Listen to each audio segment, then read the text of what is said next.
शनि के बलवान होने से देखिए, मैंने कल 3 राशियों के बारे में बता दिया था। 3 राशियों के बारे में आज बता रहा हूँ। बीच में कन्या की भी आधी बता पाया था, इसलिए कन्या की भी अब शुरू से बता रहा हूँ। देखिए, कन्या राशि वालों पे क्या बनेगा। तो शनि अब 22 अंश पे है। देखिए, शनि 3 अवस्थाएं होती हैं ग्रह की। पहली होती है 0 से 6 अंश अंश बाल्यावस्था, फिर 6 से 16 अंश कुमार अवस्था और 16 से 20 अंश जवान अवस्था। उसके बाद जो आती है वो वृद्ध अवस्था आती है। तो बाल्यावस्था और वृद्ध अवस्था में प्लैनेट की कोई कार्यता नहीं रहती। अब जब शनि 22 अंश पे फुल जवान है, तो अब ये बाकी की जो मैं अभी 3 राशि रह गई थी उनके बारे में बताना चाह रहा हूँ। फिर अगली 3 राशियों की अगली वीडियो होगी। तो अब देखिए, यहाँ पर शनि कन्या वालों के 6 हाउस में बैठा है। कहाँ बैठा है? 6 हाउस में।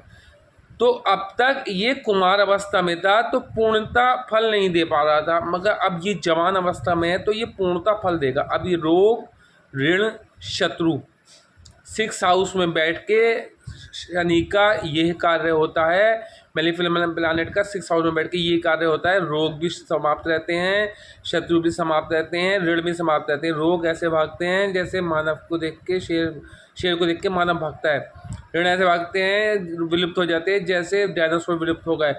और शत्रु, ऋण और रोग भी जीवन में फिर आने वाले टाइम में 15 वर्षों तक आपको ग्रसित नहीं करेंगे, क्योंकि अब 22 अंश पे शनि आपको उस मुकाम पे ले जाएगा कन्या वालों कि आपके मुकदमों में भी जीत होगी। आपके प्रतिद्वंदी आपके सामने टिक नहीं पाएंगे, आपके एनिमीज आपके सामने नतमस्तक होकर झुक जाएंगे। चाहे वो हिडन एनिमीज़ हों, चाहे वो कोई से भी एनिमीज़ हों आपके, चाहे फैमिली में एनिमीज़ हों, वो कोई भी आपका कुछ नहीं बिगाड़ पाएगा। हिडन एनिमीज़ भी कुछ नहीं बिगाड़ पाएंगे। जो आपके लिए खड्डा खोदेंगे वो खड्डे में खुद ब खुद गिर जाएंगे। अब यहाँ पर शनि जवान अवस्था में है। थर्ड दृष्टि डाल रहा है वो अष्टम हाउस में। पहले अष्टम हाउस में 1 मई से पहले गुरु बैठा था। जब यहाँ पर पहले गुरु बैठा था तो गुरु पे शनि की दृष्टि अच्छी नहीं होती, मगर अष्टम हाउस में मैलिक प्लैनेट अच्छा ही रहता है, मतलब सौम्य प्लैनेट अच्छे ही फल देता है, राजयोग कारक होता है।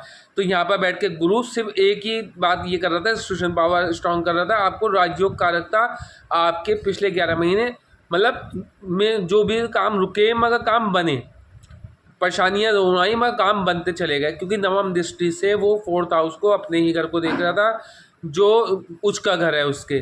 फिलहाल कालपुरुष की कुंडली के हिसाब से वो कर्क राशि है, कर्क राशि में उच्च का घर गिरा था, तो वहाँ पर नवम दृष्टि सिर्फ अच्छी डाल रहा था, बाकी दृष्टियाँ खराब थी। पंचम 12वें पे थी तो वो अच्छी नहीं थी। जैसे ही 1 मई को गुरु गया आपके 9th हाउस में, तो कालपुरुष की कुंडली के हिसाब से ये गुरु की अपनी प्रॉपर्टी है। तो यहाँ पर कोई भी ग्रह जाके अपनी प्रॉपर्टी में, कोई भी व्यक्ति अपनी प्रॉपर्टी का नुकसान नहीं पहुँचाएगा, तो ग्रह कैसा हुआ नुकसान पहुँचा देगा।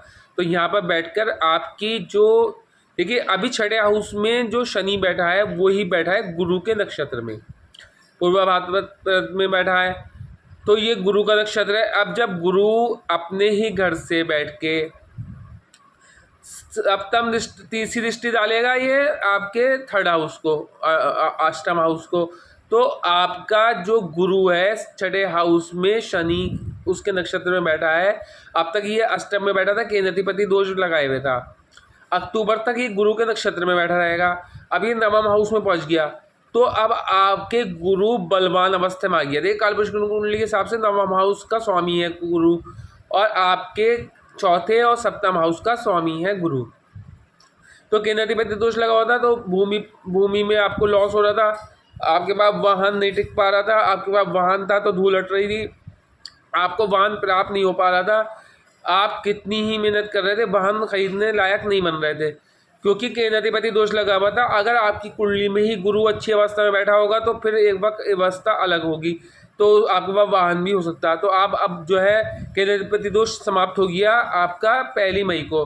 तो अभी गुरु जो है फिलहाल 4 अंश पे बैठा है, 0 अंश पे बैठा है, तो अभी दिक्कत देगा, क्योंकि अभी 0 अंश पे बाल्य अवस्था में बैठा है, अभी इसका कार्य शुरू नहीं हुआ। जैसे जैसे ये बढ़ेगा आएगा वैसे इसका कार्य आप आरंभ हो जाएगा। तो अभी जो केंद्राधिपति दोष है वो फिलहाल वर्क कर रहा है लगभग 8 मई तक। 8 मई के बाद ये गुरु की डिग्री बढ़ेगी, तो आपका केंद्राधिपति दोष भी समाप्त होगा और आपको भूमिपति होने से अब कोई नहीं रोक सकता अगले 11 महीने में।